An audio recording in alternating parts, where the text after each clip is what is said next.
हे great Riyansh morning all of you. मी सविता चिखले घोडेगावमधून आणि मी आज आलेली आहे गिरवली या गावामध्ये.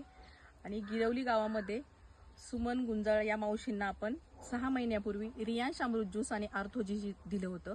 तर त्यांना पहिला काय त्रास होता आणि आता औषधं घेतल्यावर त्यांना काय फरक पडलाय हे आपण त्यांच्याकडूनच ऐकू.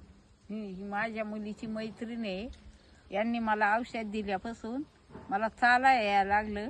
मी दुई हातात 2 काठ्या घेऊन चालत होते. याच्यापासून मला फरक पडला. आता मी शेतीत काम करते, कांदा लावायला जाते. माझं समजा व्यवस्थित आहे. माझं वय 86. तर माझ्या मुलीच्या मैत्रिणीनं औषध दिल्यामुळं ऑपरेशन बंद झालं. मग मी आता शेतीमध्ये कांदा लावाया मजुरीनं पण जाते.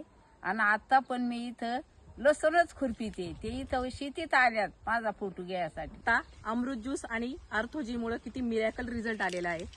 ह्या आजी अगदी काहीही काम करू शकत नव्हत्या, परंतु त्या आता कांदे लावायला जातात आणि आता खुरपतच होत्या.